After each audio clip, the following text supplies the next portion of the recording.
प्रिय छात्र छात्राओं, पिछले पीरियड में हम लोगों ने वर्णमाला पर चर्चा किया था। आज उसी वर्णमाला को देखते हैं, क्योंकि कल उस दिन अपूर्ण हो गया था बेटा, आज उसे पूर्ण करने जा रहे हैं। तो देखा कि स्पर्श व्यंजन के अंतर्गत 25 वर्ण आते हैं। स्पर्श व्यंजन के अंतर्गत 25 वर्ण आते हैं और इसी में जो है क वर्ग के अंतर्गत आता है क, ख, ग, घ, अंग। ये इसको कंठ व्यंजन कहते हैं। स्पर्श व्यंजन के अंतर्गत है ये, याद रखना। उसके बाद पुस्तक में देखते जाना बेटा। दूसरा जो नाम है वो है तालव्य व्यंजन, जिसका उच्चारण तालु से होता है। इसको कहते हैं तालु। इससे जिसका उच्चारण होता है उसको कहते हैं तालव्य व्यंजन। इनकी ही संख्या 5 है। और दूसरा इसी को चवर्ग भी कहते हैं, तालव्य या चवर्ग। च, छ, ज, झ, इया, ये 5 वर्ण चवर्ग अर्थात तालव्य भी कहते हैं, इसी का नाम। उसके बाद आते हैं तृतीय, जो है मूर्धन्य व्यंजन। मूर्धन्य को टवर्ग भी कहते हैं। तो टवर्ग के अंतर्गत ट, ठ, ड, ढ, अणा, ट, ठ, ड, ढ, अणा, ये 5 वर्ण टवर्ग व्यंजन अर्थात मूर्धन्य व्यंजन के अंतर्गत है। उसके बाद आ जाइए तवर्ग।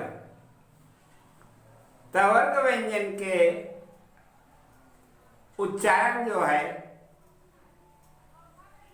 दंत से है।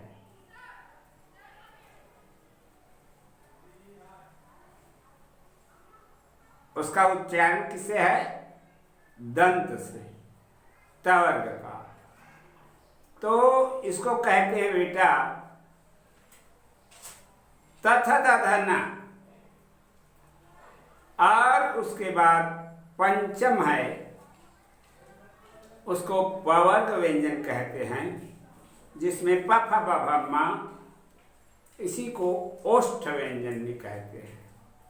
इस प्रकार से स्पर्श व्यंजन 25 जो है उसका विखंडन किया गया।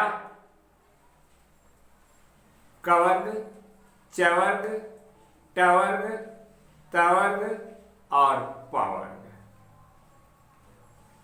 इसके साथ साथ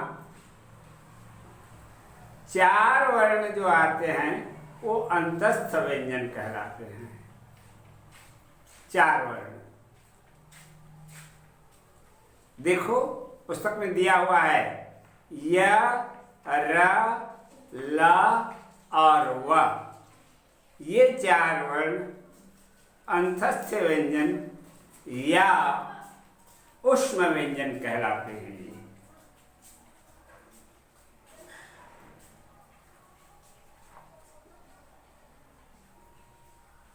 ऊष्म व्यंजन इसके अंतर्गत आता है। अब आते हैं उसके बाद तीसरा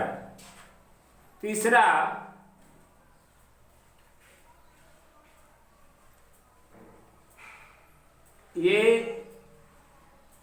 यार अलावा को क्या बताया बेटा? अंतस्थ बताया ना, ये अंतस्थ है। और उसके बाद तीसरा है ऊष्म व्यंजन। इसके अंतर्गत 4 वर्ण आते हैं, श, श, श और ह। इसका विखंडन कर दिया गया है अघोष और घोष, श श श ये तीन वर्ण अघोष के अंतर्गत है और ह को घोष व्यंजन के अंतर्गत लिया गया है। इस तरह से ये पूरे हो गए ऊष्म व्यंजन 4। अब उसके बाद ये विसर्ग और अनुनासिक,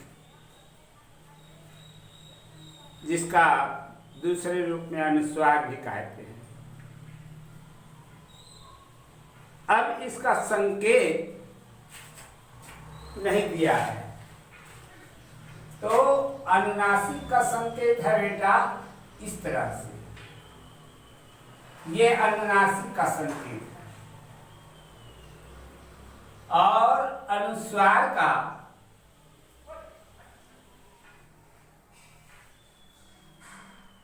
अनुस्वार इसका संकेत है ये। कुछ और देवभाषा संस्कृत के संकेत हैं जिसकी जानकारी बहुत जरूरी है। ऐसे मैंने तुम लोगों को 8वीं में बताया था, परंतु पुनः बता दे रहा हूं। इसका नाम है हलंत, इसका नाम है विसर्ग, याद रखना। इसका नाम है अवग्रह और इसका नाम है सुरहीन।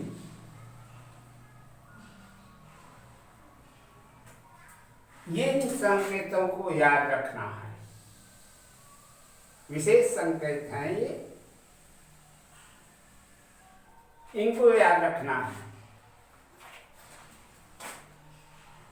और इसका नाम है अनुस्वार और अंतिम इसका नाम है अनुनासिक। इन संकेतों का ज्ञान जब तक के विद्यार्थी को नहीं होगा तब तक के न तो वो शुद्ध पढ़ सकता, न शुद्ध लिख सकता, न शुद्ध बोल सकता। ये रहा बेटा वर्णमाला। आते हैं अब शब्द रूप। शब्द रूप क्या है तो तुम पिछली कक्षा में पढ़ चुके हो। हमने पढ़ाया तुमको कि शब्द रूप जैसे अकारांत, आकारांत, इकारांत, ईकारांत, उकारांत, ऊकारांत, ऋकारांत, इस तरह से जो है शब्दों के उनके स्वर के अनुसार उनका भेद है। तो आ जाओ हम आज अकारांत पुल्लिंग संज्ञा शब्द को देखते हैं। अकारांत पुल्लिंग क्या है?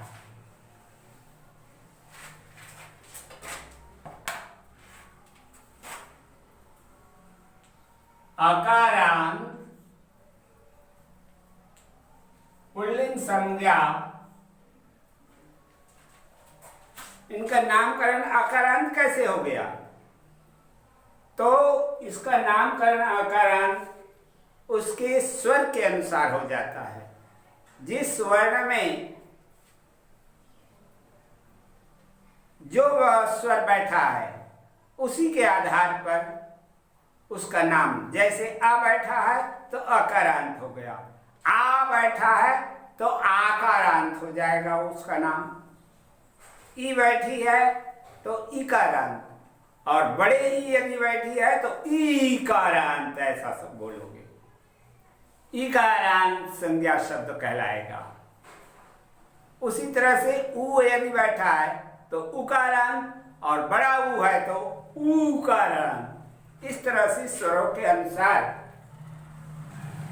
जो है इन शब्दों का नामकरण हो जाता है। अभी हम बालक शब्द को देखते हैं। बालक क्या है बेटा? इसके अंत में क्या है? क, अंतिम वर्ण का है। और इस क में कौन सा स्वर बैठा हुआ है? अंतिम वर्ण में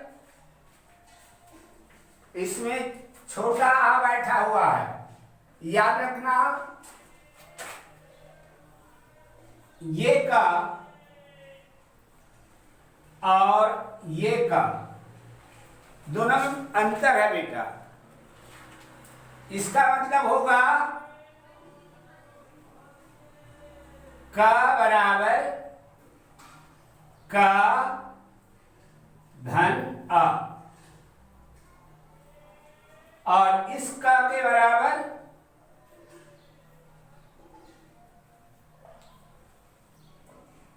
का। ये या ऐसा व्यक्त कर सकते हैं, या ऐसा व्यक्त करेंगे। समझ में आ गया? तो जिस वर्ण में ये हलंत बैठा है इसका नाम है व्यंजन। कोई भी वर्ण है, यदि इसमें का बैठ गया तो समझ जाना कि इसको क्या कहेंगे? व्यंजन। इसको व्यंजन नहीं कह सकते क्योंकि इसमें जो है उसका हलंत हट गया है। हलंत कब हट जाता है? जब उस व्यंजन में आके स्वर बैठ जाता है, स्वर जुड़ जाता है, तब इस तरह से इन दोनों का मेल हो गया स्वतंत्र वर्ण का। इसको नहीं कह सकते कि हम ये व्यंजन है। तो इस बात को विशेष याद रखना है। ये है अकारांत पुल्लिंग संज्ञा शब्द का बालक। क्या है? बालक। तो ये इसका जो कारक रचना है तुमने पढ़ा है, 8वीं में बता दिया हूं मैं, पुनः आप देख लो, तुम्हारी इस पुस्तक में दिया हुआ है।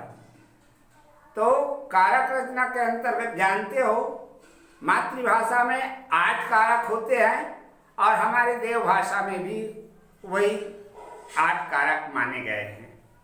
तो इनकी जो देवभाषा में उसका नामकरण बता दूं तुमको। प्रथमा, द्वितीया, तृतीया, चतुर्थी, पंचमी, षष्ठी, सप्तमी और संबोधन, ये विभक्तियां कहलाती है। और इसमें जानते हो हमारे देवभाषा संस्कृत में 3 वचन होते हैं, एक वचन, द्विवचन और बहुवचन। इसी के आधार पर इस बालक का कारक रचना तुम्हारी पुस्तक में दिया है। प्रथमा देखो, बालकः, बालकौ, बालकाः। शुद्ध उच्चारण करना। कहाँ पर बड़े आ है, कहाँ पर छोटा आ है, कहाँ पर विसर्ग लगाने हैं, कहाँ पर हलंत लगाने हैं, इन बातों का बड़ी ध्यान से बारीकी से पढ़ना है और लिखना है।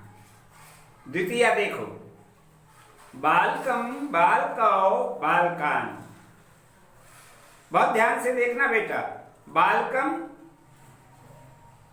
एक वचन, बालकौ इसके पहले हमने प्रथमा में द्विवचन में भी बालकौ पढ़ा है, उसी की पुनरावृत्ति है ये। और बहुवचन में बालकान। तृतीया बालकेन बालकाभ्याम बालकय। याद रखना, द्वितीया प्रथमा द्वितीया का एक वचन में हलंत लगा हुए बालकम में, और बालकान में भी हलंत रहेगा, न हलंत रहेगा। तृतीया में एक वचन में हलंत नहीं है, बालकेन बालकाभ्याम बालकय। बालकाय बालकाभ्याम बालकेभ्यः बालकात् बालकाभ्याम बालकेभ्यः बालकस्य बालकयोः बालकानां बालके बालकयोः बालकेषु हे बालक हे बालकौ हे बालका। इस तरह से बालक का कारक रचना तुमको मैंने पढ़कर और समझा दिया। इसको कहते हैं अकारण पुल्लिंग संज्ञा शब्द। अब उसके नीचे जनक, अश्व, मेघ, द्विज, मृग, छात्र, खग ये शब्द दिए हैं। तो बेटा घर के लिए काम याद रखना, जनक, अश्व और मेघ ये तीनों भी अकारण पुल्लिंग संज्ञा शब्द कहलाते हैं। इनके कारक रचना कॉपी में लिख लेना। जब रेगुलर क्लास चलेगा तो मैं ये देखूंगा कि जब मेरे बच्चे जो दिया था उसको किए हैं कि नहीं किए। That's all. ओके।